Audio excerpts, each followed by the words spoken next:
The morning they read her father's will, Wren Sutton wore the same charcoal wool coat she'd worn to her husband's funeral. Nobody noticed. Her brother Gareth was too busy straightening his cufflinks. Her sister Lorraine was too busy pretending the number 5.8 million was somehow disappointing. And the lawyer, gray suit, careful eyes, was too busy sliding a thin manila envelope across the mahogany table toward Wren, like it was something that might bite him. Inside was a deed. 290 square feet of compacted dirt and dead weeds behind an abandoned diner in a forgotten mountain town. Appraised value $380. Wren didn't cry. She didn't argue. She picked up the envelope, buttoned her coat, and walked out into the Montana wind without a single word to either of them. She had spent 4 years bathing her father, feeding him, sitting beside him at 3 in the morning when the fear came and he couldn't remember her name but still reached for her hand.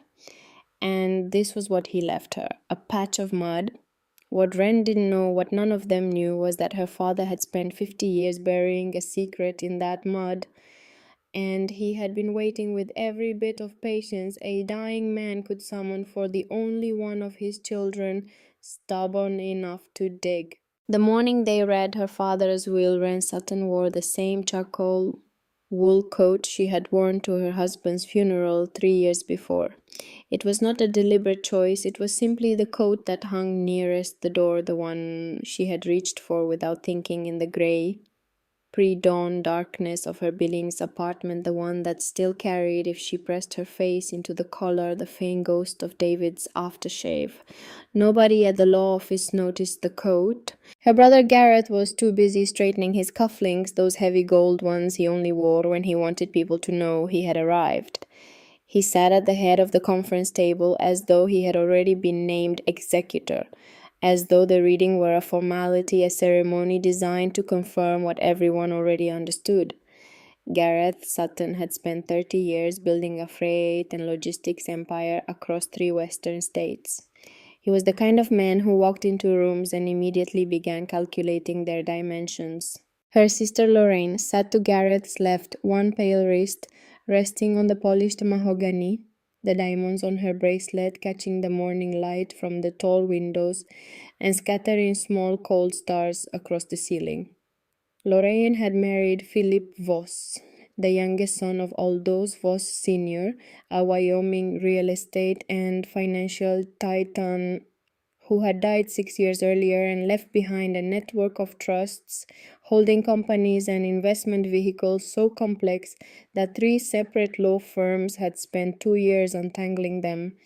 Lorraine had never worked a day since her wedding. She had the particular stillness of a woman who had learned long ago that waiting was its own form of power. And then there was Wren, 38 years old, a 5th grade teacher at a public school in Billings, where the windows rattled in winter and the ceiling tiles showed brown rings from old leaks that nobody had ever properly fixed. She drove a 2011 Ford Focus with a heating system that worked on its own schedule. She had $1,800 in her checking account and a stack of medical bills from David's final hospitalization that she had moved from the kitchen counter to the bedroom dresser to the top shelf of the closet, as though changing their location might somehow change their nature. She owed $64,000 that she could not pay, and that did not stop arriving repackaged in new envelopes with new return addresses, with new phone numbers that called her before 7 in the morning.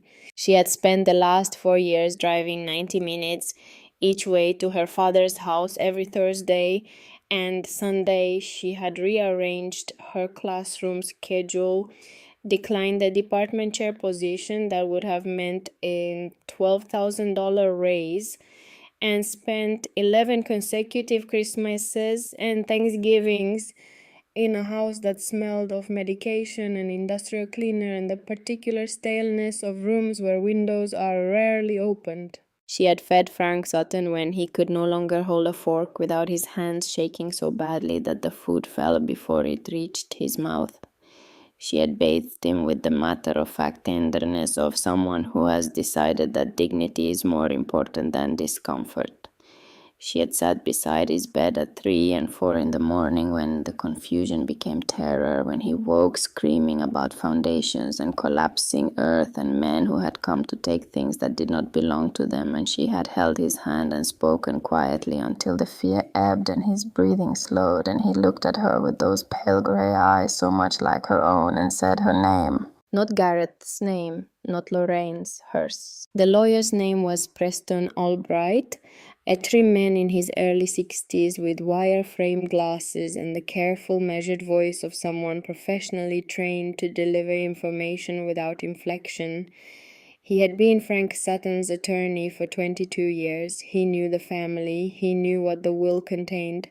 Wren watched his eyes as he settled his papers and adjusted his glasses, and she thought she saw something move behind them, not pity exactly, something closer to apology. Preston Albright cleared his throat. He began with the assets everyone expected. The 600-acre ranch property in Carbon County, the commercial real estate portfolio, the equipment, the mineral rights on 2 parcels in central Montana. All of it went to Gareth. Gareth received this information with the minimal nod of a man confirming a restaurant reservation. Then the liquid assets, the mutual funds, the family trust, 2 separate accounts that Frank had maintained, with a discretion so complete that neither Gareth nor Lorraine had known their full extent until this morning. Combined value $5.8 million. All of it to Lorraine. She exhaled softly as though $5.8 million were the amount she had expected but had been prepared to negotiate upward from. Preston Albright paused. He reached into his briefcase and withdrew a single thin manila envelope, its surface worn at the corners, and slid it across the table toward Wren. She looked at it without touching it.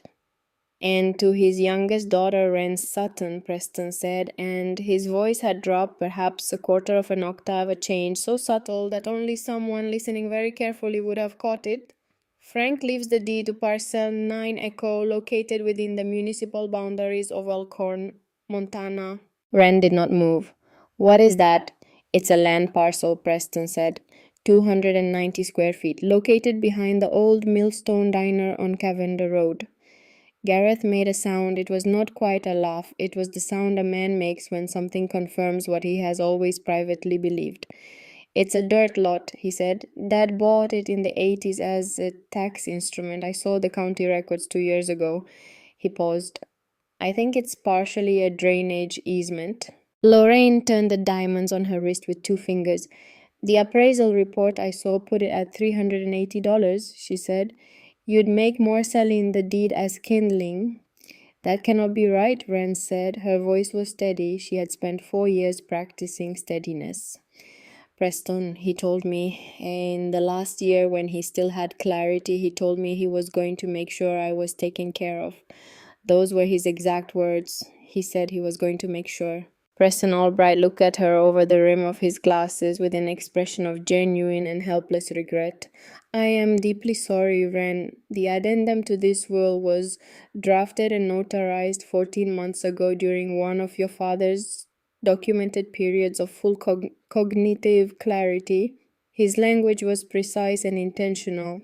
He turned the document toward her and indicated a single line near the bottom of the page written in Frank Sutton's compressed engineer's handwriting, the letters small and perfectly formed even at the age of 78. "Wren carries what others cannot hold." Wren read it twice. Then she picked up the manila envelope, slid it into the inside pocket of her charcoal coat, stood without a word, and walked out of Preston Albright's office into the October wind of the Billings streets. She sat in her Ford Focus in the parking garage for 23 minutes without starting the engine. She did not cry. She had already used up whatever crying had been available to her in the years since David died. What she felt instead was something colder and more structural, a sense of the floor giving way. In a house she had believed was solid, the particular vertigo of discovering that the thing you built your life on was not what you thought it was. Her father had been a complex man. Frank Sutton had spent 40 years as a structural and geotechnical engineer, a specialist in the kind of deep foundation work that most engineers avoided, the load-bearing structures that go into the ground rather than rising above it. He had worked on bridge abutments and dam foundations, and in a period during the late 1960s and early 1970s that he rarely discussed, a series of contracts with federal and state banking institutions that required the design and construction of high-security underground vault systems. He had been by any objective measure brilliant. His colleagues had described him in terms that engineers rarely used about each other. He had the spatial intuition of an artist and the precision of a surveyor. He understood the behavior of soil and rock and concrete and water the way musicians understand intervals, not as data to be processed, but as a language he had been born speaking. In his later years, the paranoia had come gradually and then all at once. It had arrived disguised as caution, a heightened attention to doors and windows, a habit of checking the locks twice before bed that became 3 times and then 4. He had begun keeping folders, dense accordion files, stuffed with newspaper clippings and handwritten notes that he would not let anyone read.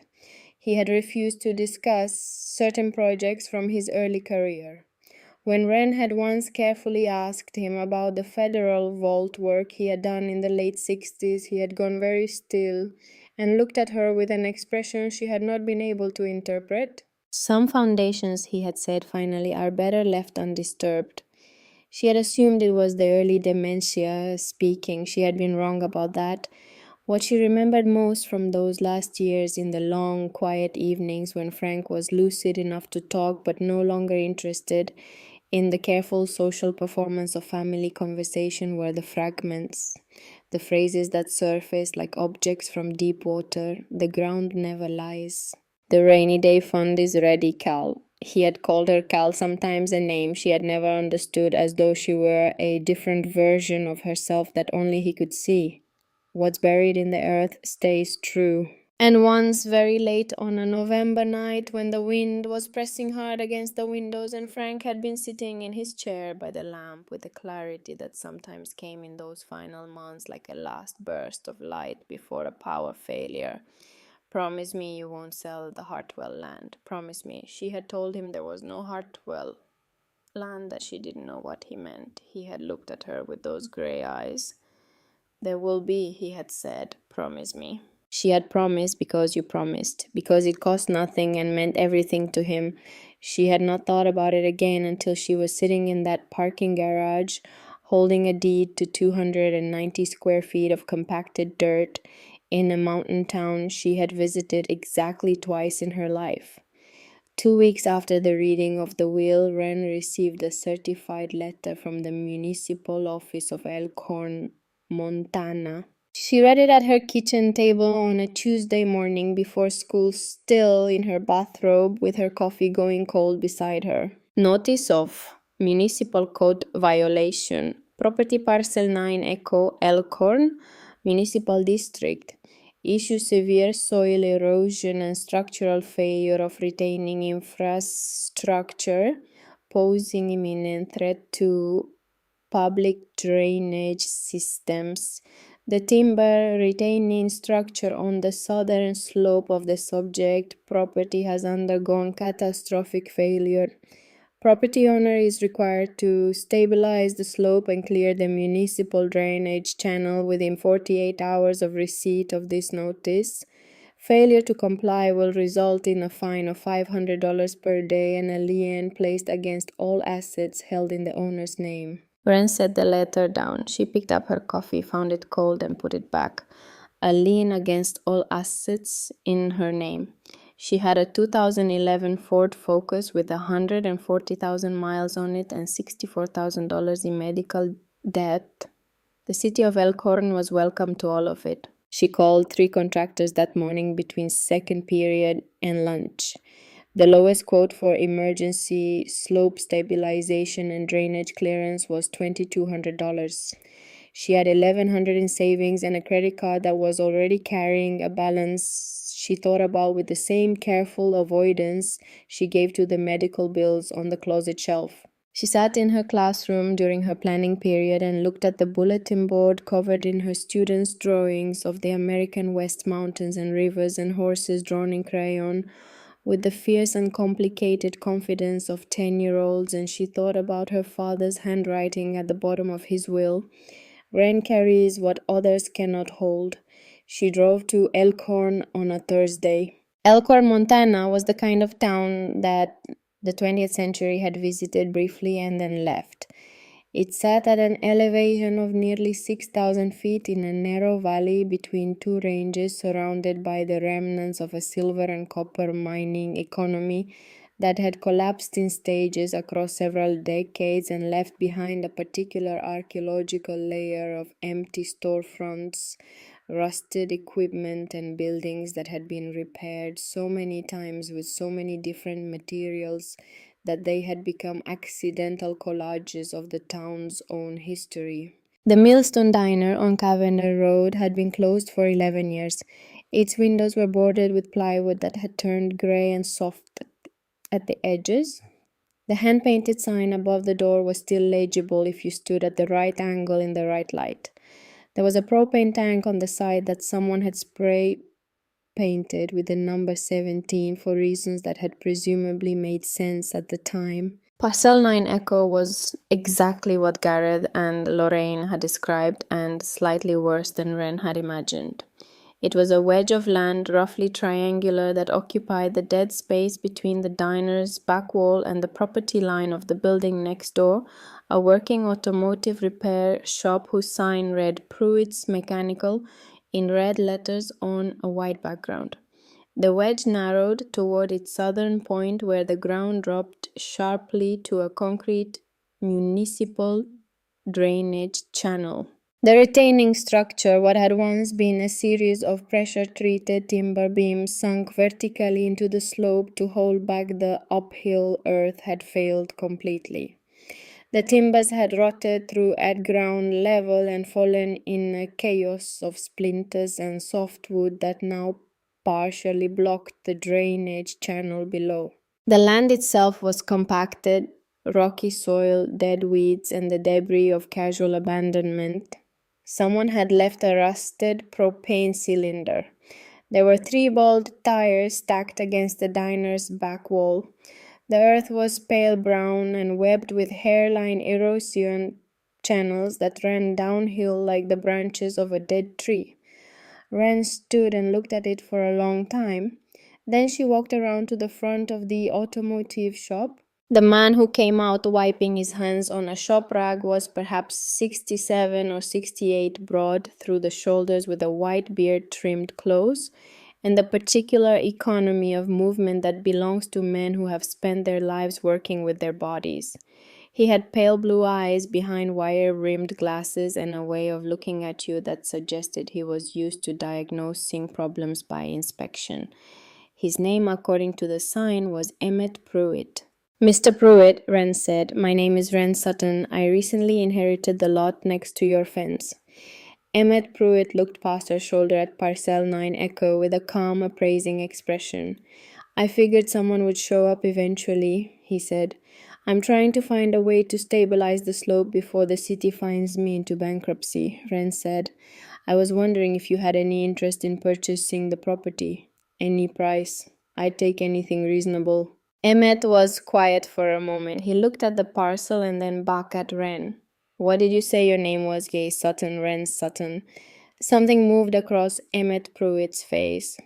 It was not surprise exactly. It was more the expression of a man who has been waiting for a particular development and is now watching it arrive on schedule. "Frank Sutton's daughter," he said. It was not a question. Wren went very still. "You knew my father?" "Knew him for 20 years, Emmett said. He tucked the shop rag into his back pocket.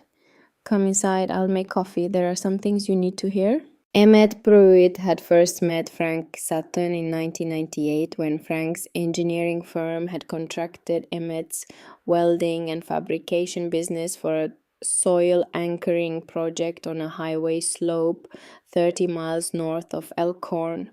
They had worked together on and off for nearly a decade. After that, the way men in skilled trades sometimes build a working relationship that quietly deepens into something more durable than friendship without ever quite acquiring that name. When Emmett had retired from fabrication work and opened his automotive shop in Elkhorn 15 years ago, Frank had visited him. Not on business, just to visit. He came every year or two, stayed for an afternoon, drank Emmett's coffee, and walked out to look at the wedge of land behind the diner before he left. Last time he came, Emmett said, pouring coffee into a mug with a chipped handle, was about 8 months before he passed. I didn't know if he was going to be in good shape mind-wise. I'd heard things about his condition. He had good days and bad days, Wren said. That day was a very good day, Emmett said. He showed up in the morning, walked right in, sat down right where you're sitting. Sharp as a tack. Sharper than most healthy men I know. He paused. He talked for about 2 hours. About engineering, about his career, about his family. Another pause longer this time. About you. Wren wrapped both hands around the coffee mug. What did he say about me? He said you were the only one of his children who understood that things worth having are usually buried, Emmett said. He said your brother looked for value in what he could see and count. Your sister looked for it in what other people were willing to pay for. But you... He shook his head slightly, something between admiration and sadness. He said you were the only one who ever actually listened to the ground. The kitchen of Emmett's shop office was small and cluttered with the organized clutter of a man who knows where everything is. Old parts catalogs, a wall calendar 2 years out of date, a framed photograph of a mountain range that Wren did not recognize. Outside the single window she could see the edge of Parcel 9 Echo, the pale soil, and the rotted timber, and the downhill angle of a slope that was already beginning to fail. He left me a message, Wren said. He left you instructions, Emmett said. He reached into the drawer of the small desk beside the refrigerator and withdrew an envelope. Not manila this time. White letter size sealed with tape that had dried and lifted at the corners with age. Her name was written on the front in Frank Sutton's compressed, precise handwriting for Wren, to be given when she comes. He was very clear, Emmett said. He said, when my daughter comes asking questions, and she will come, she's the only one of them, who would you give her this? And you help her, whatever she needs, whatever it takes. Wren took the envelope. She held it in both hands and looked at her father's handwriting and felt for the first time since she had walked out of Preston Albright's office something that was not quite grief and not quite hope, but occupied the narrow territory between them. She did not open it, not yet. You said there were things I needed to hear, she said, before the envelope. What did you mean? Emmett sat back in his chair and looked at her with those pale blue eyes. I think you should understand something before you start reading, he said. Your father was one of the most honorable men I ever knew. I want you to hold on to that.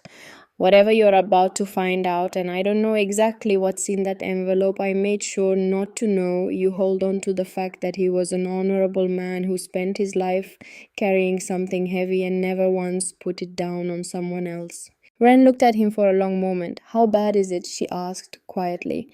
Emmett picked up his coffee. I think, he said carefully, that it's going to require some digging. She drove back to Billings that evening with the envelope in her coat pocket unopened. She ate dinner standing at her kitchen counter. She graded 14 math tests from her 5th grade class. She called her school's department secretary and arranged for a substitute for Friday. She checked the weather forecast for Elkhorn and the surrounding county on 3 separate websites, each of which confirmed what the others had shown. A major storm system was moving in from the Pacific Northwest, following the Clark Fork River Valley eastward into Montana, gathering moisture and speed. Meteorologists were using words like historic and generational. The forecast for the Elkhorn Valley specifically called for 3 to 4 inches of rain in a 12-hour window beginning Friday night, with wind gusts up to 50 miles an hour. It was the worst possible weather for an already failing slope. Wren opened her laptop and looked at her bank account for a long time. Then she closed the laptop. She called Emmett Pruitt. I need to be back in Elkhorn by Friday afternoon, she said. I need to stabilize that slope myself before the storm hits. I don't have the money to hire anyone, and I can't afford the fines if the drainage channel floods. Can you get me access to the tools I'll need? A pickaxe, a spade, a wheelbarrow, anything else you think I'll need for that kind of work? There was a brief silence on the other end of the line. I'll have everything ready by 5 Friday morning, Emmett said. I'll pay you back, Wren said. Frank already paid me, Emmett said, years ago, in a different kind of currency. He paused. Get some sleep, Wren. It's going to be a hard day. She sat at her kitchen table after she hung up and finally took the white envelope out of her coat pocket. She turned it over once in her hands, feeling the slight thickness of what was inside, the suggestion of multiple layers of paper, perhaps photographs, perhaps folded documents. Her father's handwriting on the front, precise and unhurried, the handwriting of a man who believed that how you wrote something said something about how seriously you took it. She set it on the table in front of her. She would read it. She would read every word. But not tonight. Tonight she needed to remain the person she still was, the woman with the charcoal coat and the $1,100 in savings, and the dead husband and the stack of bills on the closet shelf, the woman who had spent 4 years doing the impossible thing and expected nothing and received approximately that. Tomorrow she would become whoever the letter was going to make her. She turned off the kitchen light and went to bed. Outside, far to the west, the storm that the meteorologists were calling historic was already building over the Cascades, gathering itself, moving east with the slow, inexorable patience of weather that has decided it has somewhere to be. Friday arrived the way hard days always do, without announcement, the alarm going off in the dark at 4:15, the coffee made by feel and habit, the drive northwest out of Billings on roads that were still dry but carried in the quality of the pre-dawn air the unmistakable metallic edge of approaching rain. Wren arrived at Emmett's shop at 5 minutes past 5. The lights in the shop were already on. Emmett was standing at the side entrance with 2 travel mugs of coffee and a row of tools laid out along the shop wall with the methodical care of a man who takes preparation seriously: a heavy iron pickaxe, a flat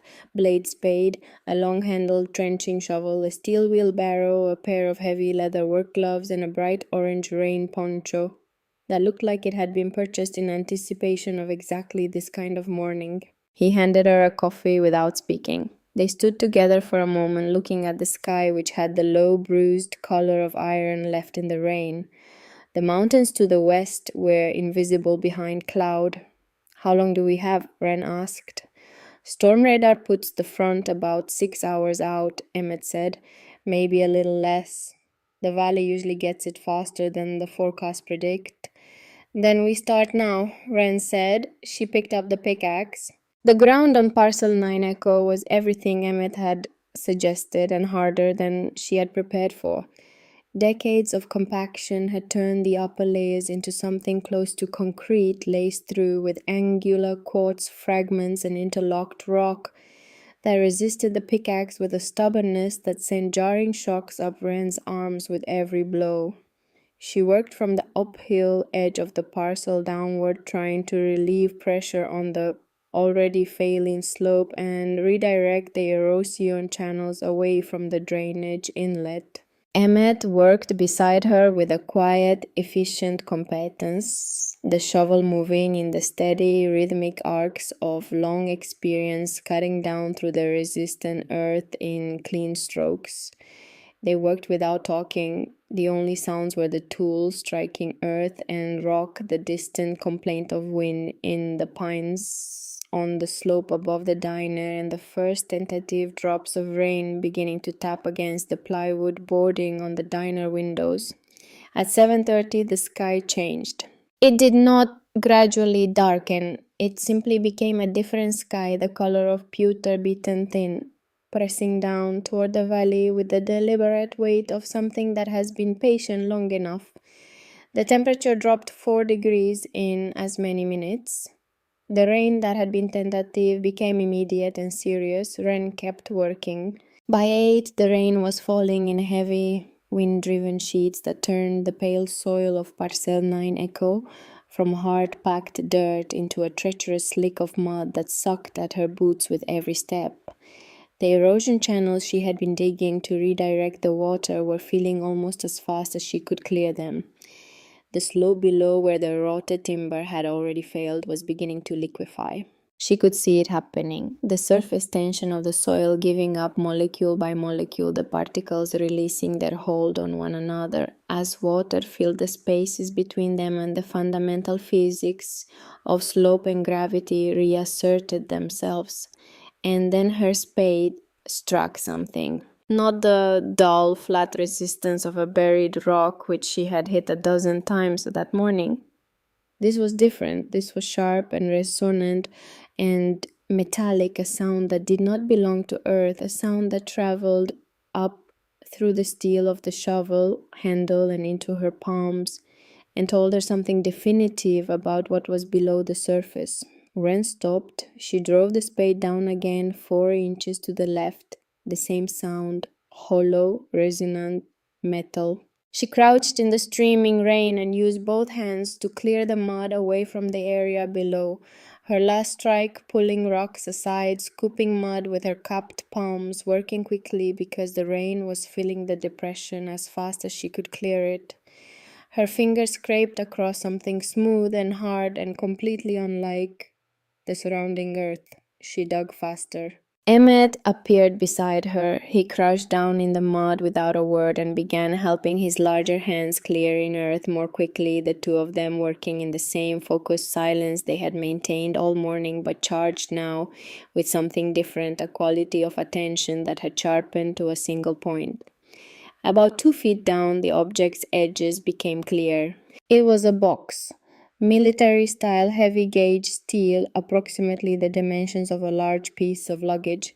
Its surfaces were coated in decades of rust and packed in a waxy residue that had once been industrial waterproofing compound and had hardened over the years into a seal so complete that the interior of the box, whatever it contained, had been isolated from the surrounding earth as effectively as if it had been placed in a time capsule. Wren sat back on her heels in the rain and looked at it. She thought of her father's hands, the precise hands of a structural engineer building things to last. She thought of what Emmett had told her. Your father was one of the most honorable men I ever knew. She thought of the letter still in her coat pocket, unread, waiting. The ground never lies. She reached for the pickaxe.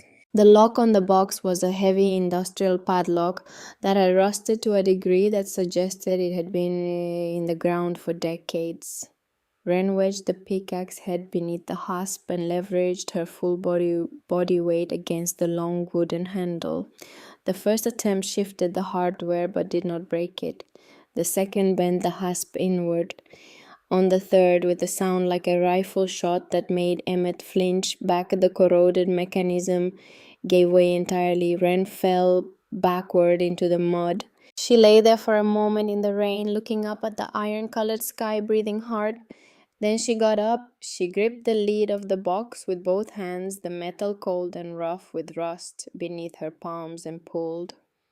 The hinges resisted decades of oxidation, having welded them nearly shut, and then gave all at once with a sound like a groan and a shriek simultaneously. Inside the box, beneath a layer of degrading canvas oilcloth that fell apart at the edges, as she lifted it, were objects wrapped in heavy wax paper, stacked with the precise, deliberate order of someone who understood structural organization. The stacks were regular and dense. Each package was approximately the size and shape of a large hardcover book, but far, far heavier. Wren reached in and lifted one. The weight was wrong for anything she could imagine it being. It was the weight of compressed time, of something so dense it seemed to hold more mass than its volume should permit. She peeled back the wax paper with hands that had stopped shaking from cold and were now shaking from something else entirely. The paper fell away. The rain, coming straight down through a brief lull in the wind, washed the last film of dirt from the surface of what she held. Wren Sutton looked down at the solid gold bar and felt the world she thought she knew tilt sideways on its axis. She turned it over with both hands, the weight pulling at her wrists, her eyes moving across the surface. And then she saw the stamp pressed directly into the face of the metal in letters that were still perfectly legible after 55 years.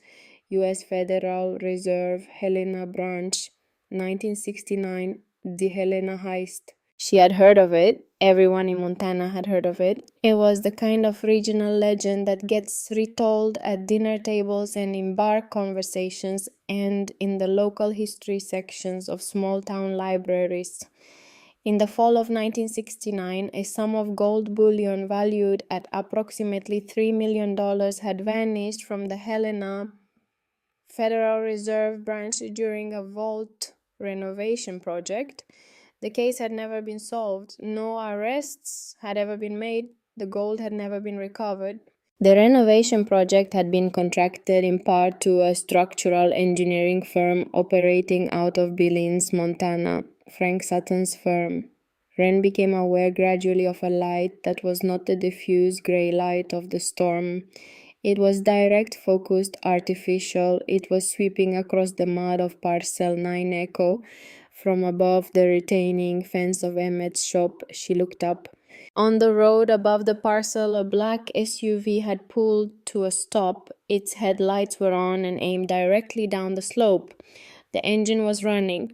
A single figure had stepped out of the vehicle and was standing at the edge of the lot, one hand holding a large black umbrella open against the rain, the other hanging loose at his side. He was not moving. He was simply standing there in the rain, looking down at Wren and the open box and the gold bar she was holding in both hands. He had the build of a man who had once been powerful and had not entirely surrendered that power to age. He wore a heavy wool overcoat the color of old slate. His face, even at this distance, in this light, was deeply lined, the face of a man who had spent decades doing difficult work in conditions that did not accommodate softness. He was 61 years old. His name was Clifton Yates, and he had been waiting for this moment for a very long time. Clifton Yates closed his umbrella. He did it slowly, deliberately, as a man might close a book he has finished reading. He let the rain take him standing in it without flinching, without pulling his collar up or turning his face away. He had the bearing of someone who had decided long ago that weather was a minor inconvenience and had not revisited that decision since. He stepped off the road and onto the muddy slope of Parcel 9 Echo. Wren did not run. There was something in the quality of his stillness that told her running would be both useless and undignified, that this man had covered ground in conditions far worse than a Montana storm, that whatever was happening here had been planned with a patience that would not be defeated by her simply moving faster than she was capable of moving.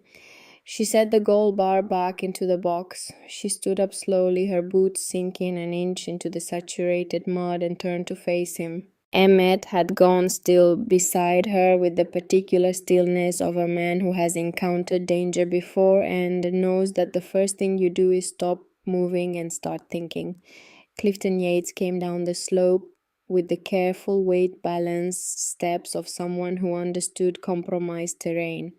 He kept his right hand in the pocket of his overcoat. When he was 10 feet away, he stopped. The rain fell between them in silver threads.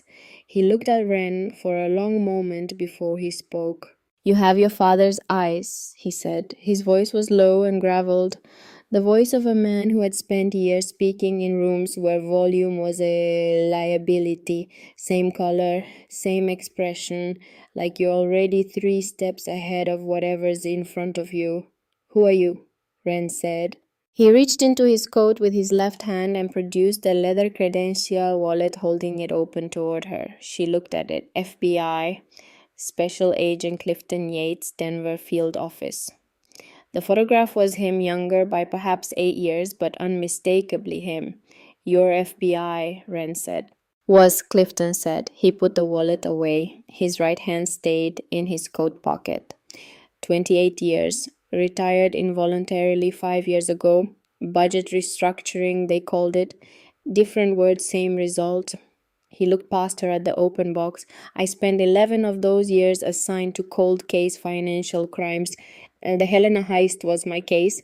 My personal obsession, if you want the honest version." The rain was intensifying again, coming in now at an angle that drove it under the brim of Wren's hood and plastered wet strands of hair across her cheek.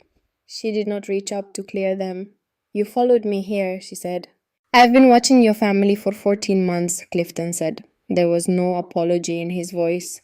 He stated it the way he might state a distance or a weight as simple quantitative fact. "I knew Frank Sutton was connected to Helena. I've known it for years.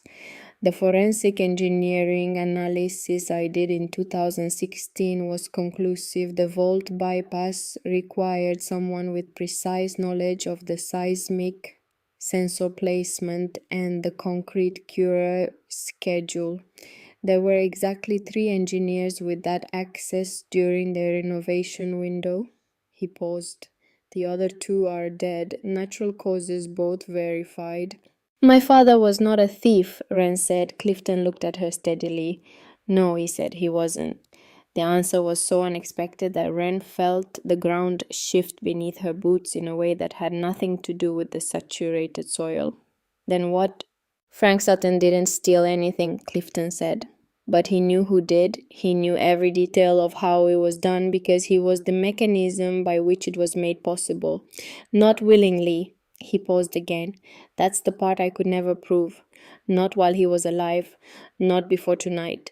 His right hand moved in his coat pocket. Wren heard the sound before she saw the object. The soft, specific sound of a polymer grip shifting against the coat lining. She had heard that sound exactly once before in her life in a federal building in Denver 3 years ago, in a hallway outside a conference room where David had been meeting with his supervisor. She had been waiting for him. She had heard that sound from behind a closed door and not known what it meant until later, until after, until it was a sound she heard in her sleep. Clifton Yates withdrew a short-barreled revolver from his coat pocket and held it at his side, not raised, not aimed. Present, available. "Step away from the box, Wren," he said. Emmett made a sound, low and involuntary. Wren put her hand out to her side without looking at him, a gesture that meant stay still, that meant I have this, though she was not certain she had anything at all. "You said you were here for the truth," she said. Her voice came out level. She was grateful for that. "I'm here for what's in that box," Clifton said. "The truth is a separate matter. Those are federal assets," Wren said. "Stolen federal property. If you take them, you're not recovering evidence. You're committing the same crime that was committed 55 years ago." Something moved across Clifton's face. Not guilt. It was more like the expression of a man acknowledging a point in a debate he had already decided to lose. "A federal pension," he said, "does not stretch as far in 2024 as the agency implied it would when I signed my paperwork in 1991. He looked at the box. $3 million in 1969 gold. At current spot price, accounting for the weight and purity of Federal Reserve issue bars from that period, you're looking at somewhere between $18 and $22 million. He tilted his head slightly. "A man can make difficult decisions for $18 million. "Step back from the box," he said. "Both of you, move to the fence." Wren did not move immediately. She was looking at him with an attention that had nothing to do with the gun and everything to do with something he had said 3 minutes ago that she had filed away without yet examining. Not while he was alive, not before tonight. "You said you couldn't prove it while my father was alive," she said, "but tonight changes that." She kept her eyes on his face. "You know about the evidence. You know what Frank left in that box besides the gold." She watched him very carefully. "That's why you've been watching my family, not for the gold, for the documentation." Clifton was quiet for 3 full seconds. It was the silence of a man recalibrating Your father was extraordinarily thorough, he said finally. There was something in his voice now that had not been there before. A controlled frustration, the sound of a man who has spent years chasing something and arrived at the finish line to find it occupied by someone he had not accounted for. 48 hours after the Helena vault was compromised, Frank Sutton began building an evidence file. He documented everything: the meetings, the coercion, the financial transfers, the technical specifications of how the bypass was engineered. He kept it for 55 years. A pause. And then he buried it under 290 square feet of mud in Elkhorn, Montana, and left it to the one person in his family with enough stubbornness to dig it up.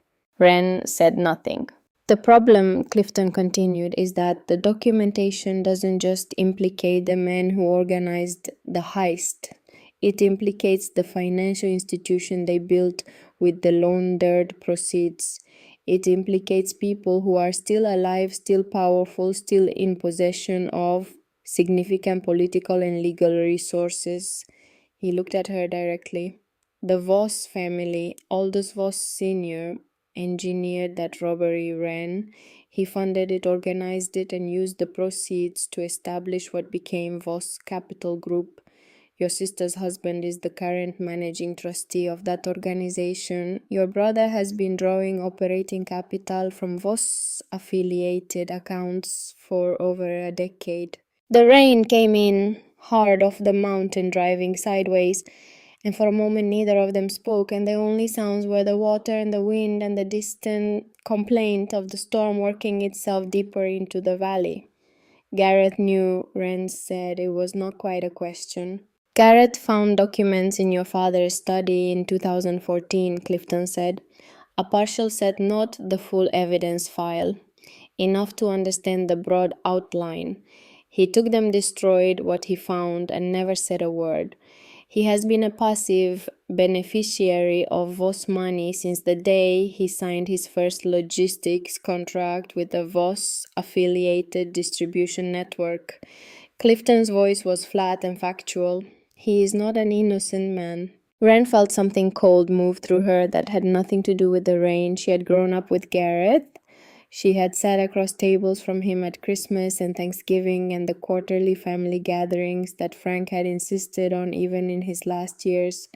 She had watched him straighten his cufflinks in Preston Albright's office while their father's will was being read, and felt nothing from him except the comfortable self-satisfaction of a man who expected to win. She had thought him greedy. She had not thought him complicit. Move to the fence, Clifton said again. He raised the revolver slightly, not aimed, indicated. I'm not going to hurt you. I need the box and the documentation. Once I have them, you'll never hear from me again. Wren looked at the gun. She looked at the box, its lid open, the gold bars visible in the grey stormlight, the waxy canvas covering the layer beneath them, beneath which she knew with a certainty she could not have explained, but did not doubt her father's letter was waiting. She looked at the terrain. She had been standing on this slope for 3 hours. She knew every inch of it the way you know the floor of a dark room after you have moved through it enough times. She knew where the remaining timber stanchions stood, the three posts that had not yet fallen, that were still carrying the lateral load of the uphill earth behind them. She could see from where she stood the dark water staining spreading around their bases, the soil saturation that had been building since the rain began, the visible lean of the rightmost post that had not been there an hour ago. Gary Jenkins had said it to her in the original story her father used to tell. Not Gary Jenkins, Emmett. Emmett had told her that first day, standing in front of his shop with a coffee mug and the quiet authority of a man who understood structural failure. One serious rainstorm and that whole slope lets go. She took one step back toward the fence, then another.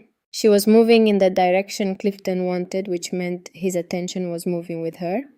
His eyes tracking her displacement, the calculus of threat and control, doing what it always does when the subject is cooperating, slightly relaxing, slightly satisfied, the gun drifting an inch lower as the immediate tension moderated.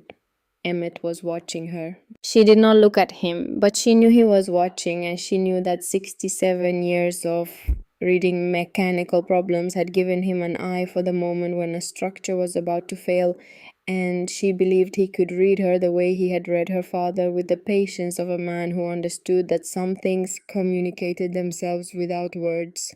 She took a third step back.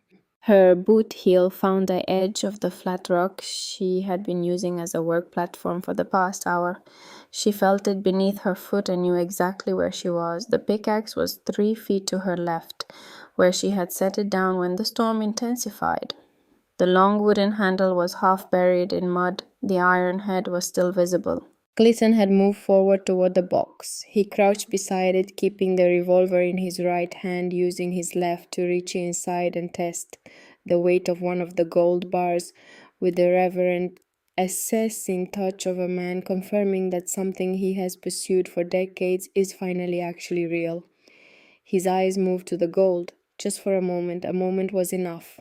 Wren did not lunge for the pickaxe. She moved toward it with the fast, low, deliberate motion of someone who has made a decision and is committed entirely to its execution. No hesitation, no reconsideration. Her hand closing around the wooden handle and rising in a single continuous arc. Before Clifton had fully registered the motion, she did not aim for him. She turned and drove the iron head of the pickaxe into the base of the rightmost timber stanchion. With everything, she had a single full body strike, hips and shoulders and arms working together, the way her students drew horses with the fierce, uncomplicated commitment of something that knows exactly what it is. The stanchion had been failing for weeks. The pickaxe ended the conversation. There was a sound like a large bone breaking, a deep structural crack that traveled up through the remaining posts and into the hill behind them as the load redistribution happened faster than physics could compensate for. Clifton spun toward her, the gun coming up, and she was already moving laterally, throwing herself toward the chain-link fence of Emmett's shop, her fingers catching the cold rusted wire and gripping. Clifton shouted something. The gun fired. The shot went into the sky as the ground beneath Clifton Yates did what saturated clay soil on a compromised slope does when the last structural restraint is removed.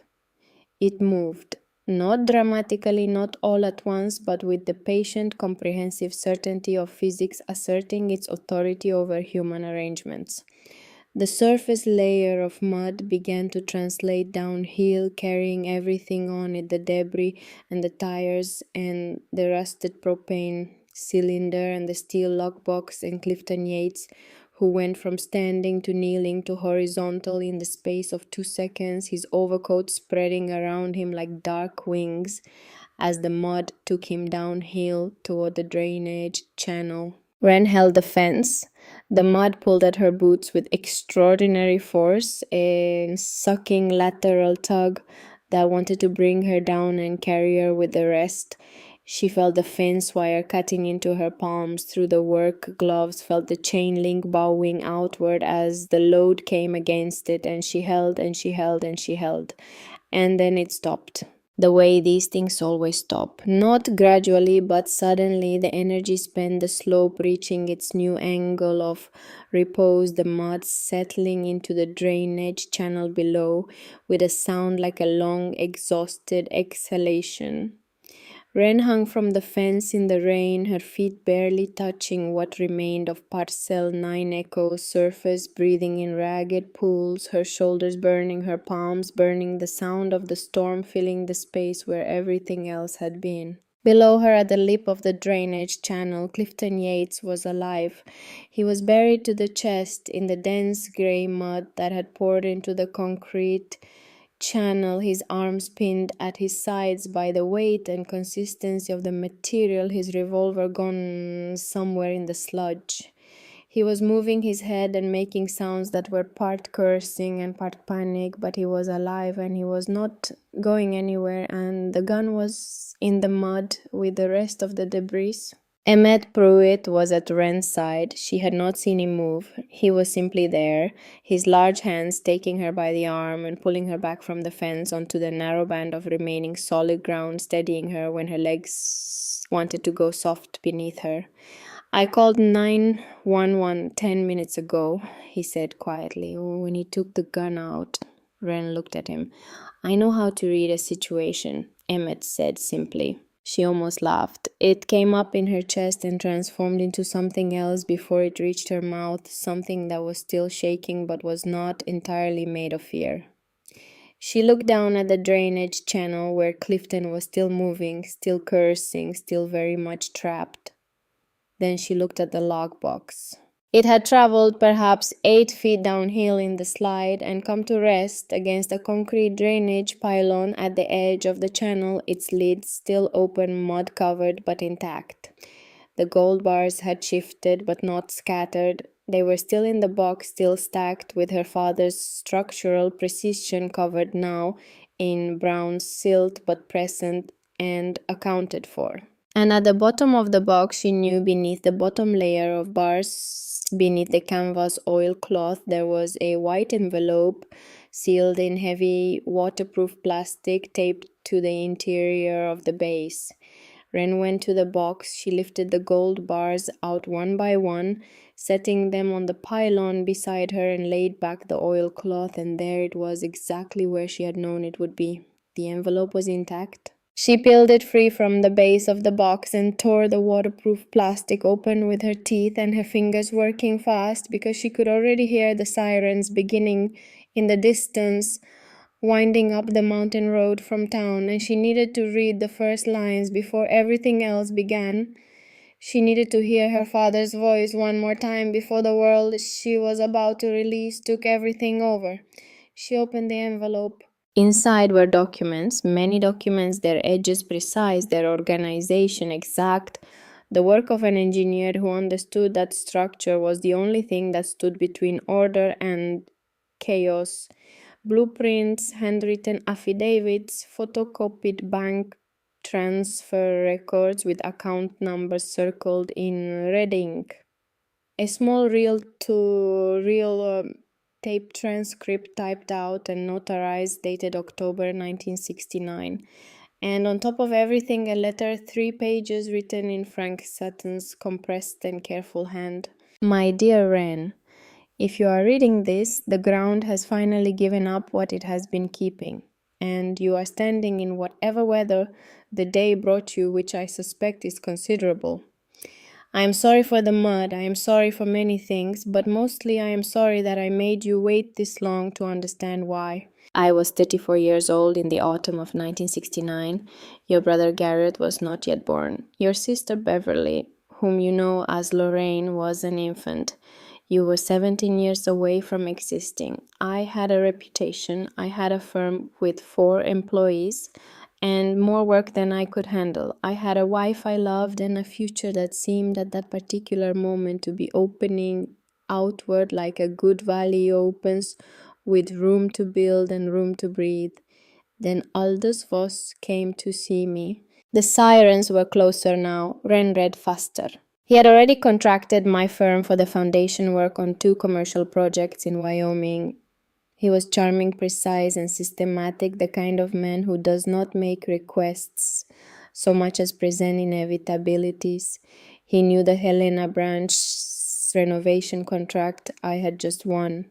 He knew the seismic sensor specifications. He knew the concrete cure schedule. He knew things that a commercial real estate developer had no legitimate reason to know. And he presented this knowledge with the calm confidence of someone who has already done the work of making you understand that resistance is not a realistic option. He told me what he needed from me: precise documentation of the sensor, dead zones during the cure window, access credentials for the subsurface inspection log, adjustments to the seismic dampening specifications that would create a 4-hour window of undetected access to the lower vault chamber. He told me what would happen if I refused. He had photographs of your mother. He had the address of your grandmother's house in Missoula, where she was living at the time. He had names. He had the particular calm of a man who has already decided that the people you love are instruments of your compliance and is simply waiting for you to recognize the same thing. I was 34 years old and I had a wife and a future, and I was not brave enough. Ren's eyes burned. She kept reading. I gave him what he needed. I told myself that no one would be hurt, that gold in a vault was not the same as a life, that I would find a way to make it right when the time was safer. I told myself these things for 55 years and I never once believed them. But I was not entirely without spine. I documented everything, every meeting, every instruction, every transfer, every piece of evidence that pointed away from my coercion and toward Aldous Voss and the men he used. I built a case that an honest federal prosecutor would find sufficient. And I buried it where no one but my daughter, with the patience of an engineer and the stubbornness of her mother, would ever find it. The gold belongs to the government. The documentation belongs to whoever has the courage to use it. Under the Federal Whistleblower Reward Act, evidence leading to the recovery of stolen federal assets and the successful prosecution of the financial entities built upon those assets entitles the providing party to a reward of up to 15% of the recovered value and assess fines. The Voss financial empire was constructed on this gold. It has grown for 55 years on ground that was never solid. Make it solid, Ren. You are always the one who listened to the ground. I love you beyond my ability to say it adequately. I always have. Your father, Frank, the first police cruiser, crested the road above Parcel 9 Echo, with its light bar cutting blue and red through the grey storm air, and a second appeared behind it and Ren heard doors opening and boots on wet pavement and voices calling down the slope. She folded the letter carefully once, twice, and placed it back in the waterproof envelope along with the documents. She sealed the flap with her thumb, pressing it flat the way her father would have done it. She stood up. She was covered in mud from her knees to her collar. Her hair was plastered to her face. Her hands were bleeding in two places where the fence wire had cut through the gloves. Her shoulders ached with a deep structural exhaustion that she suspected would take days to fully express itself. She felt absolutely clear. Below her, Clifton Yates had stopped struggling. He was sitting in the sludge of the drainage channel with the resigned stillness of a man who has finally understood that the situation is not going to improve and is now simply waiting for whatever comes next. He looked older than he had 20 minutes ago. The overcoat was dark with mud. The authority was gone. He was just a man in a ditch. Emmett was standing 4 feet to her right, his arms crossed, watching the police officers making their way down the slope with that same quiet diagnostic calm he applied to everything. Ren turned to face the lights. She raised both hands, not in surrender, but in the specific gesture of someone who has something to say and needs to be certain she is heard. "My name is Ren Sutton," she called out into the rain, her voice carrying clearly over the wind and the water and the distant complaint of the storm. "I need you to contact the Federal Bureau of Investigation immediately. I have recovered property belonging to the United States government and I have evidence of a criminal conspiracy that has been operating in this country for 55 years. She paused. She looked down at the waterproof envelope in her mud-covered hands. Then she looked back up at the lights. "And I have a letter from my father that explains everything." The officers were coming down the slope toward her, their boots finding the solid rock beneath the mud, their flashlights sweeping the devastated lot, the open lockbox, the gold bars stacked on the concrete pylon, the men in the drainage channel. One of the officers, young with the careful face of someone taking in more than they know how to categorize, looked from the gold to Ren and back to the gold. "Ma'am," he said, "are you injured?" "Not seriously," Ren said. "Can you tell me what happened here?" Wren looked at the ruined slope of Parcel 9 Echo, at the raw crater of exposed bedrock where 290 square feet of compacted earth had been, at the open box that had held a secret for longer than she had been alive, at the man in the mud who had spent 11 years hunting her father and arrived too late to take what was never his. She thought of Frank Sutton making the drive to Elkhorn every year, walking out to this wedge of ground, standing where she was standing, checking on what he had buried, keeping faith with a decision made in a terror and transformed over 55 years into something that looked from the right angle like courage. It's a long story, she said. She lowered her hands and held the envelope against her chest with both arms, the way you hold something irreplaceable. But I have everything you need right here.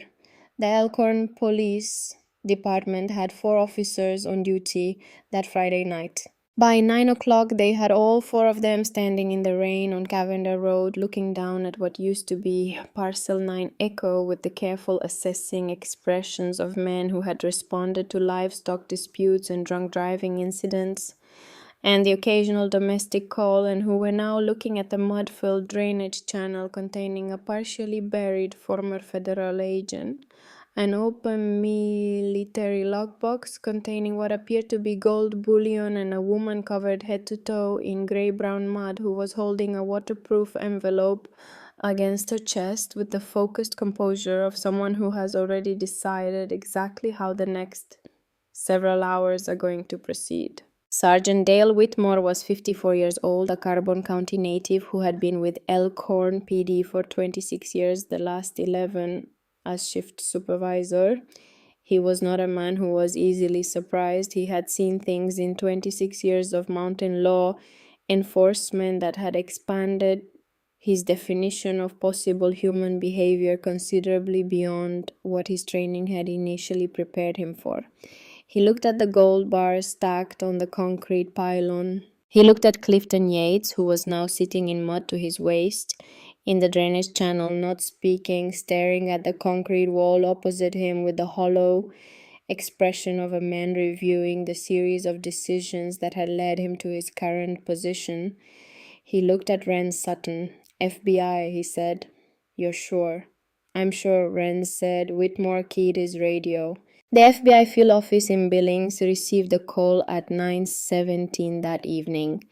The duty agent, a woman named Special Agent Carla Ostrander, listened to Whitmore's summary with the particular quality of attention that experienced investigators develop for calls that are either completely insignificant or completely significant with nothing in between. She said, Helena Branch, 1969, Ostrander said. Yes, ma'am, Whitmore said. A pause. Don't let anyone touch the box. Don't let anyone touch the bars. Get the woman somewhere warm and dry and get her a recorder. I want her statement started before she says another word to anyone. Another pause. I'll have agents there in 2 hours.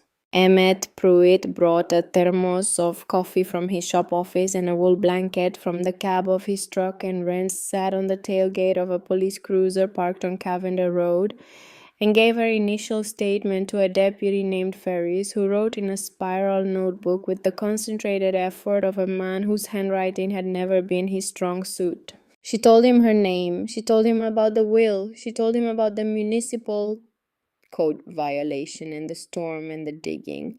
She told him about the box and the gold bars and the stamp.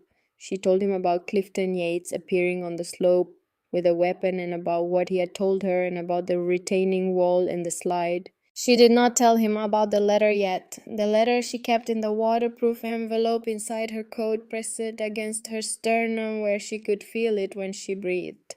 Some things you hold until the right person is in the room to receive them. Clifton Yates was extracted from the drainage channel by 2 officers and a length of rope and transported to Elkhorn's single medical facility, a clinic attached to the fire station, where a physician's assistant confirmed that he had no serious injuries beyond bruised ribs, significant hypothermia, and a dignity deficit that no medical intervention was likely to address. He was placed under arrest and read his rights by Sergeant Whitmore, who did it with the economical thoroughness of someone who has said those words enough times that they no longer require mental preparation. Yates said nothing. He looked at the wall of the examination room with the sealed expression of a man calculating how bad this was and concluding the answer was very bad indeed. The FBI arrived at 11:43.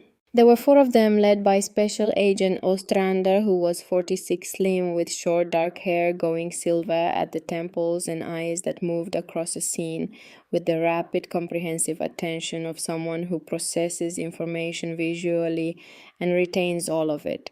She shook Wren's hand with a firm, business-like grip and looked at her for a moment with an expression that was not quite respect and not quite sympathy, but was perhaps both of those things operating simultaneously. "You've had a day," Ostrander said. "I've had several," Wren said. Ostrander's team took charge of the logbox and its contents with the careful, methodical precision of people who understood that what they were handling was simultaneously evidence, federal property, and the kind of discovery that would generate documentation for the next several years. Each gold bar was photographed, logged, and sealed in individual evidence bags. The box itself was photographed from every angle before being lifted and transported to the evidence vehicle. Then Wren took the waterproof envelope from inside her coat and handed it to Carla Ostrander. "My father left this with the gold," she said. "He built the evidence file over 55 years. He was a structural engineer. He understood load bearing." She paused. "Everything you need is in there. Every transfer, every meeting, every name." Ostrander took the envelope with both hands. She did not open it immediately. She looked at Wren over it.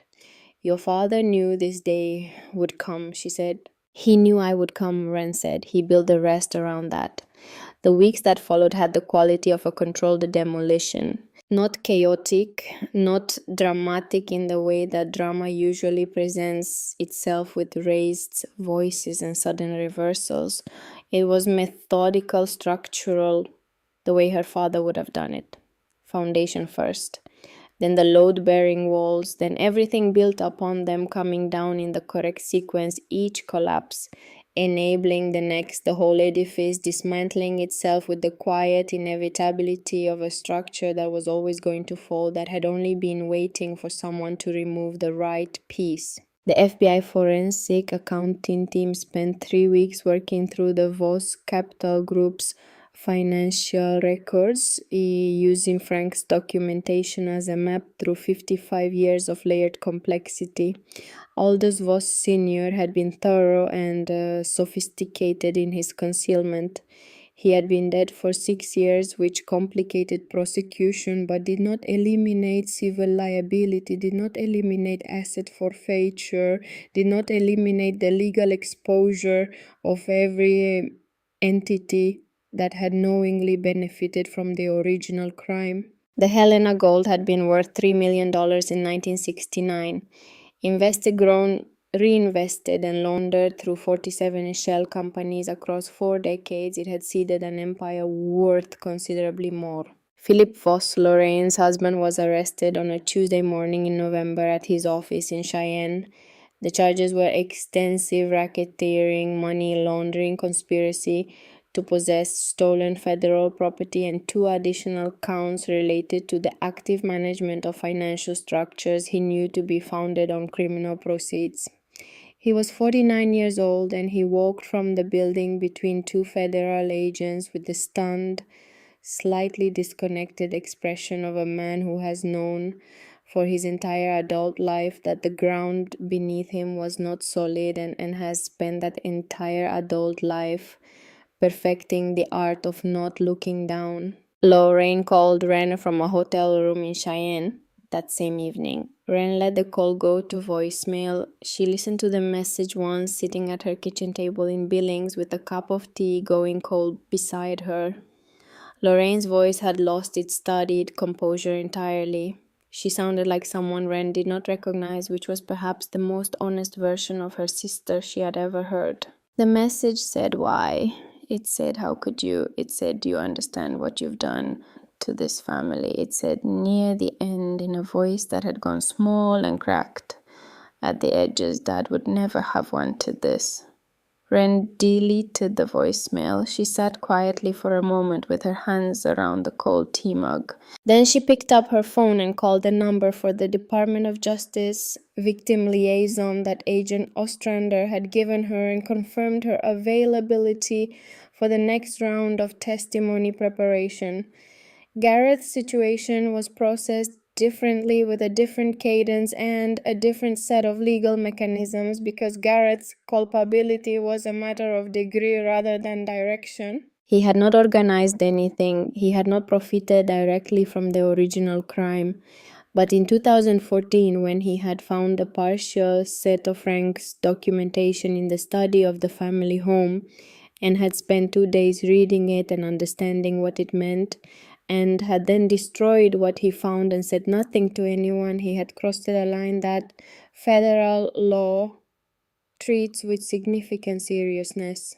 Conspiracy to conceal evidence of a federal crime, obstruction, and the more complicated, harder to prosecute, but ultimately inarguable matter of having knowingly sustained a business relationship with Voss affiliated entities after he understood or should have understood their nature. The investigation into Garrett's logistics empire took 4 months. The findings were not the findings of a man who had built everything on criminal money. Most of what Garrett had built was legitimately the product of real work and real acumen. But the Voss affiliated contracts, which represented approximately 31% of his annual revenue, were fatally contaminated. The federal asset forfeiture proceedings that followed were surgical and comprehensive. The Carbon County Ranch was the most visible casualty. 600 acres of prime Montana land fully paid off, the centerpiece of Gareth Sutton's identity as a man of substance and permanence. Gone. Transferred to federal custody in a proceeding that took 11 minutes in a Billings courtroom on a Thursday afternoon in January, while Gareth sat beside his attorney with the stunned, diminished expression of a man watching the load-bearing wall of his self-concept being removed. He did not go to prison. The prosecutors, weighing the evidence and the cooperation he eventually reluctantly provided, agreed to a deferred prosecution arrangement contingent on full financial disclosure and a period of supervised compliance. It was not nothing. It was considerably less than it could have been, and Garrett knew it, and the knowledge seemed to cost him something that the money and the property had not, something in the region of how he understood himself. He called Ren once in February. She answered this time. The conversation was short and did not reach any of the places that a conversation between a brother and a sister who had grown up in the same house and become strangers to each other might have reached in a different life. He said he was sorry. She believed that he was in the way, that men are sorry when the consequences of their choices become concrete enough to touch. "You had 10 years to say something," she said, not unkindly, simply as a statement of fact the way her father would have said it.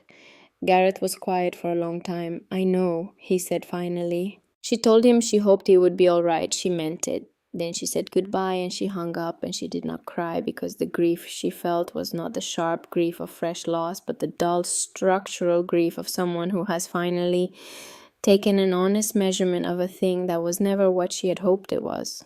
Clifton Yates was charged with armed robbery, assault with a deadly weapon, trespassing, and conspiracy to commit theft of federal property.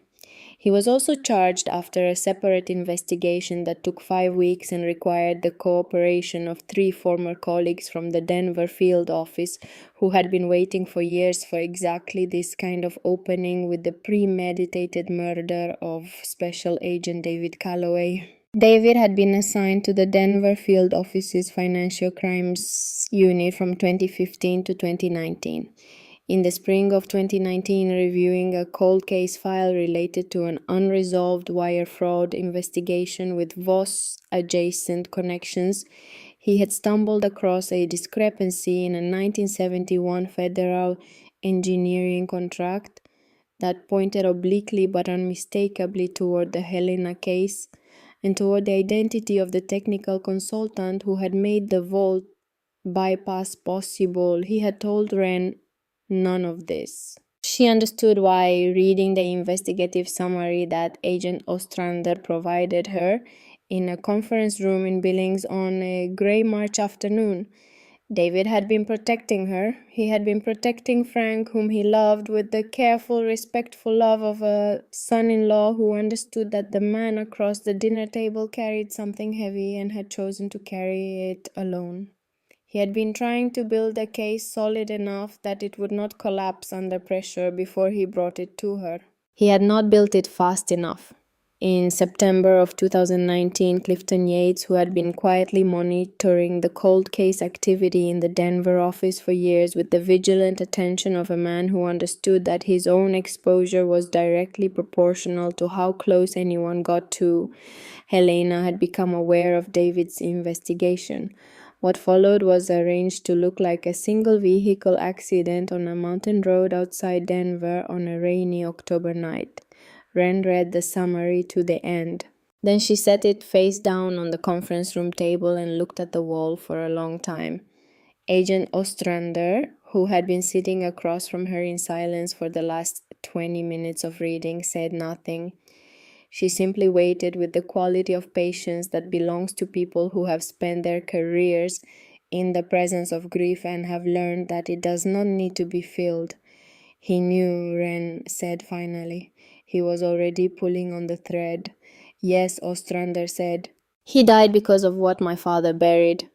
He died because of what Aldous Voss did in 1969, Ostrander said carefully, and because of what Clifton Yates chose to do in 2019. Those are their actions, not your father's. Wren looked at her. My father spent 55 years trying to decide if he was a coward, she said. Like, he wasn't. He was just alone with it too long. She picked up the summary and placed it neatly back in the folder. What is Yates looking at? She asked. The armed robbery and assault charges carry 15 to 25, Ostrander said. The murder charge, given the evidence the cooperating witnesses provided, and the physical data from the accident reconstruction, is a life sentence. He will not negotiate it down. There is nothing left to negotiate with. She paused. He is 61 years old. Wren nodded once. Good, she said. The trial of Philip Voss began in April and lasted 6 weeks. Wren testified on the fourth day in a federal courtroom in Cheyenne that was larger than she had expected and more ordinary, just a room with good lighting and a lot of wood paneling and rows of seats filled with journalists and observers, and the particular quality of collective held breath that a room acquires when it understands that it is present at something that will be referred to afterward. She described the digging. She described the box.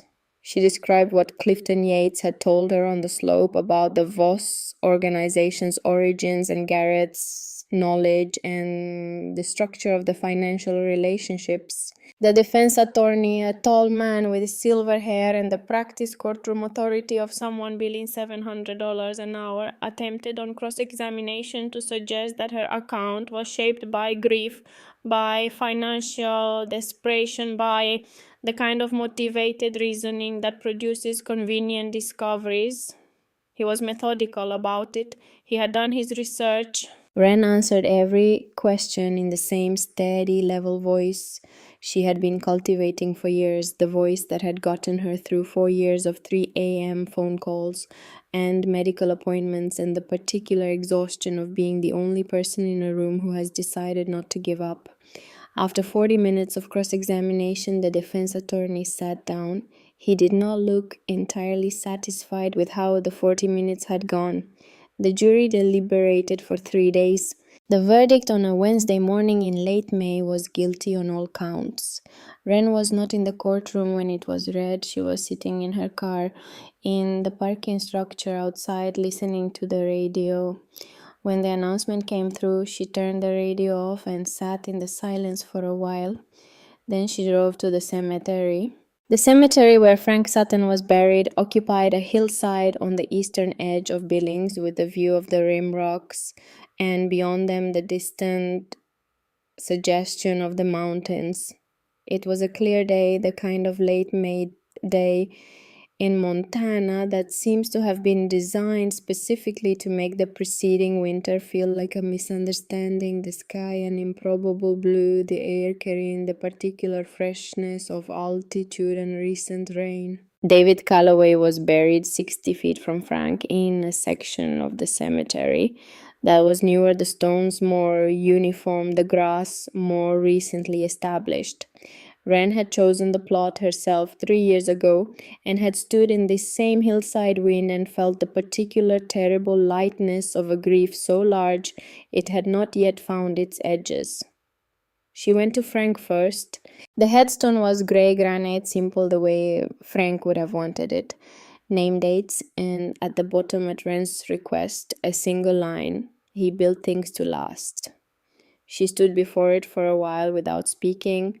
The wind moved through the grass around the stones with a soft, continuous sound, and somewhere on the other side of the hill, a meadowlark was doing what meadowlarks do in Montana in May, filling the available silence with something it seemed to consider urgent. She took the copy she had made of Frank's letter from her coat pocket. She had made it weeks ago on the copying machine in the faculty room at her school, pressing the original pages flat against the glass, with both hands feeling the formality of the act, the sense of preserving something that needed to exist in multiple places simultaneously. She placed the copy at the base of the headstone in the gap between the stone and the ground, the way you leave something in a place where the wind might take it, but you leave it anyway because the leaving matters more than the keeping. You weren't a coward, she said. Her voice was steady. You were 34 years old and a man put your family in front of you and told you the price of your principles, and you paid it, and you spent the rest of your life figuring out how to get it back. She paused. You got it back, Dad. It just took an extra generation. The meadowlark continued its argument with the sky. I'm gonna be alright, she said. I know you worried about that. I know that's part of why you did this the way you did it. The long way, the hard way, the way that made sure the person who found it was the right person. She looked at the headstone for a long moment. I am the right person. You were correct about that. She stayed another few minutes in the quiet, the sun warm on the back of her coat. Then she walked the 60 feet to David's stone. It was darker, granite polished with a photograph embedded in the stone that she had chosen herself. David at the summit of a trail in the Beartooths, 2 summers before he died, squinting into the afternoon sun with the particular expression of a man who is completely satisfied with where he is and slightly embarrassed to be showing it. She sat down in the grass beside the stone, her coat pulling around her the way she used to sit beside him on the couch after long days, not needing to say anything, just needing to be in the same space. I know what happened, she said quietly. Like, I know all of it now. I know what you found and what it cost you and why you didn't tell me. She picked a small stem of grass from beside the stone and turned it between her fingers. I'm angry about the last part. I reserve the right to stay angry about that for a while. You should have told me, she paused. You also should have known that I could handle it. That's the part I want to argue with you about. But you always did think you were protecting me when you were actually just keeping me out of something I had the right to be in. The wind picked up, briefly moved her hair across her face, settled again. Yates is going to spend the rest of his life in a federal facility, she said. I thought you should know that. I thought that would matter to you. She looked at the photograph in the stone. It matters to me, not because it changes anything, but because some things deserve to be answered for. She sat with him for a while longer. When she finally stood and brushed the grass from her coat and turned back toward the parking lot, the mountains to the south were exactly where they had always been, blue-gray and permanent, the kind of thing that is still there when you look up from whatever you have been doing with your life. The certified letter from the Department of Justice arrived on a Thursday morning in early June. Ren was in her classroom when it came teaching her fifth graders about the geology of the American West, which she had started doing differently this year, not just as a lesson in rock types and tectonic plates, but as a lesson in what is underneath things, what the surface does not tell you, what patience and pressure and time can produce in the dark. Her school secretary brought the letter to the classroom door and handed it through with the slightly awed expression of someone who has been following the news and is now standing in close proximity to a person who has been in it. Ren set it on her desk and finished the lesson. When the bell rang and the room emptied with the particular cheerful chaos of 22 10-year-olds released into a hallway, she sat at her desk in the sudden quiet and opened the envelope. The letter was 3 pages from a federal language, dense with statutory citations and calculation methodology.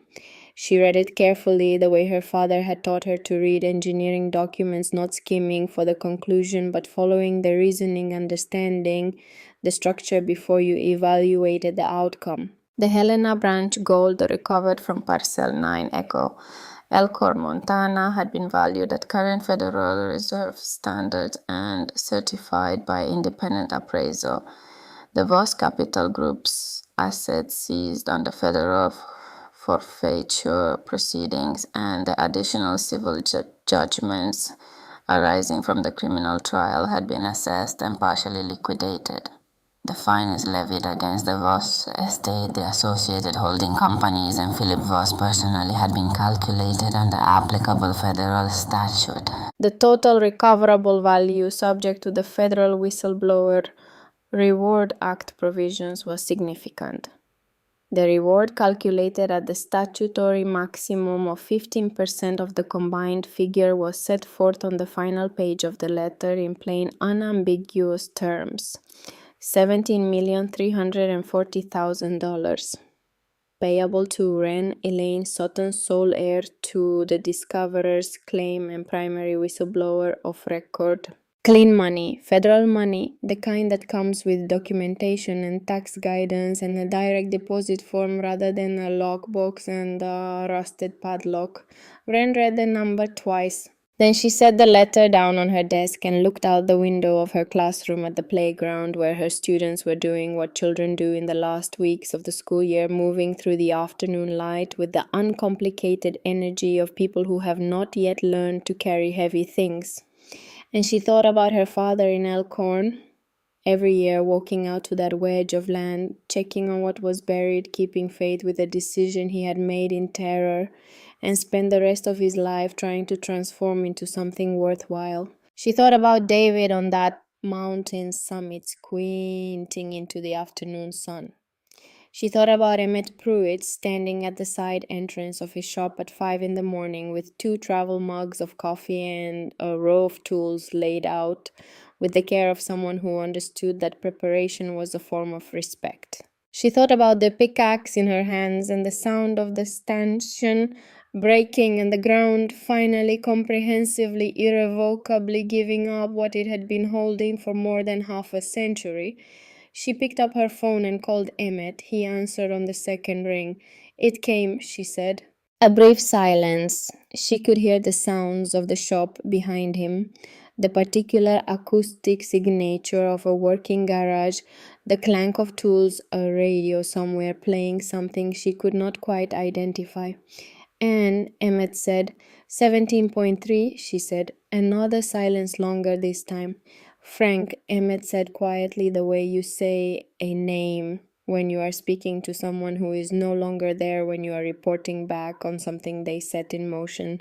"Yeah," Ren said. She heard him exhale a long, slow breath that carried everything in it.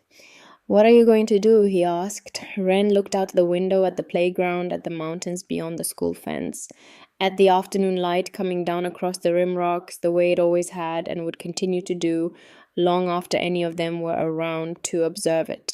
"First," she said, "I'm going to pay off David's hospital bills. Every cent. I'm going to call every collection agency that has called me before 7 in the morning for the last 3 years, and I am going to pay them in full, and I am going to do it on a Monday. Emmett made a sound that might have been a laugh. Then she said, I am going to finish the school year. I have 22 students who are going to take a geology test in 2 weeks, and I intend to make sure they are ready for it. And after that, Emmett said, Wren thought about it.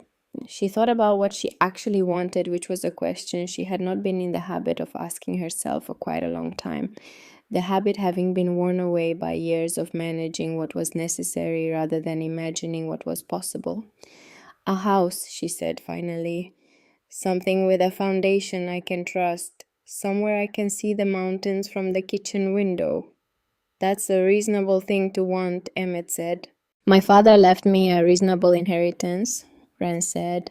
It just took some digging to get to it. She could hear the smile in the silence before he answered. Your father, Emmett said, was a hell of an engineer. Yes, Wren said, he was.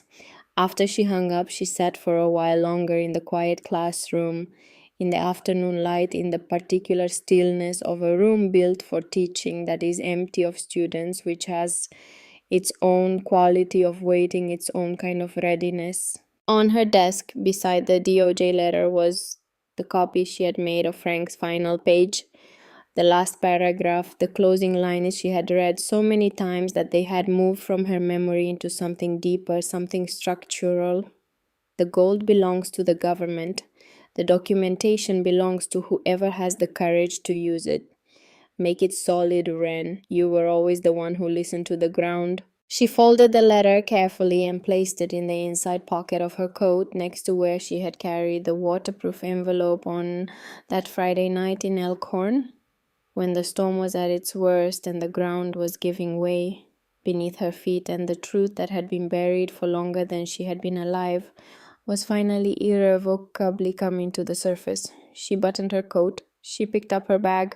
She turned off the classroom light and walked out into the hallway and then out through the school's main doors into the late afternoon, where the Montana sky was doing what it always does at the end of a long day, turning the western horizon into something that stops you, that makes you look, that reminds you without asking permission that the world is larger and more patient and more beautiful than anything you have been busy worrying about.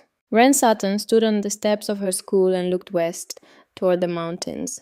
She was not the same person who had walked into Preston Albright's office 8 months ago in a charcoal coat with a cold parking garage ahead of her and $64,000 of debt and a grief she had been carrying so long she had stopped noticing its weight. She was not unrecognizable either. She was herself, more precisely herself than she had been in years, the way a structure is more itself after the unnecessary material has been removed, after the compromise sections have been replaced, after someone who understands load bearing has gone through the whole thing and made sure that what remains will hold. The wind came down off the rim rocks, clean and cold, and carrying the smell of pine and distance and the specific freshness of air that has traveled a long way to reach you. Wren took a long breath of it. Then she walked down the steps and got in her car and drove toward the mountains in the last of the light.